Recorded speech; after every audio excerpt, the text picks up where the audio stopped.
राजा धृतराष्ट्र और उसके मंत्री संजय के बीच हुए वार्तालाप से आरंभ होता है।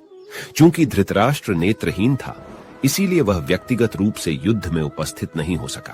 अतः संजय उसे युद्ध भूमि पर घट रही घटनाओं का पूर्ण सजीव विवरण सुना रहा था।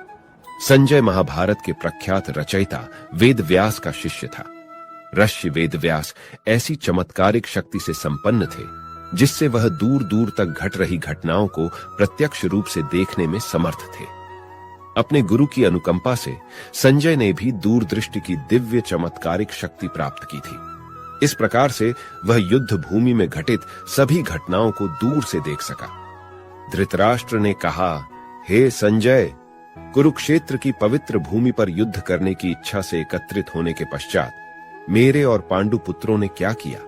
संजय ने कहा, हे राजन, पांडवों की सेना की व्यूहरचना का अवलोकन कर राजा दुर्योधन ने अपने गुरु द्रोणाचार्य के पास जाकर इस प्रकार के शब्द कहे।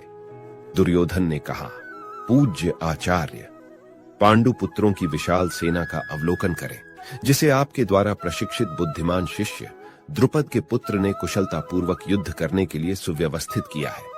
यहाँ इस सेना में भीम और अर्जुन के समान बलशाली युद्ध करने वाले महारथी युयुधान, विराट और द्रुपद जैसे अनेक शूरवीर धनुर्धर हैं।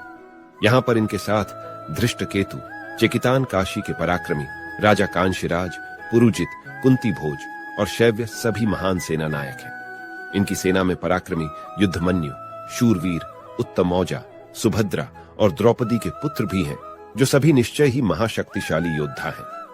हे ब्राह्मण श्रेष्ठ, हमारे पक्ष की ओर के उन सेना नायकों के संबंध में भी सुनिए, जो सेना को संचालित करने में विशेष रूप से निपुण हैं। अब मैं आपके समक्ष उनका वर्णन करता हूं।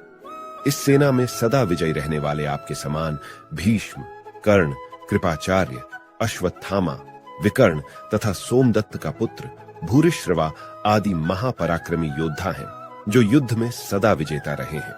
यहाँ हमारे पक्ष में अन्य अनेक महायोद्धा भी हैं, जो मेरे लिए अपने जीवन का बलिदान करने के लिए तत्पर हैं। वे युद्ध कौशल में पूर्णतया निपुण और विविध प्रकार के शस्त्रों से सुसज्जित हैं।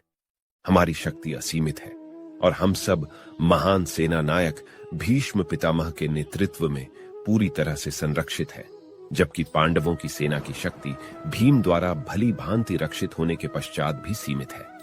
अतः मैं कौरव सेना के सभी योद्धागणों से भी आग्रह करता हूं कि सब अपने मोर्चे पर अडिग रहते हुए भीष्म पितामह की पूरी सहायता करें।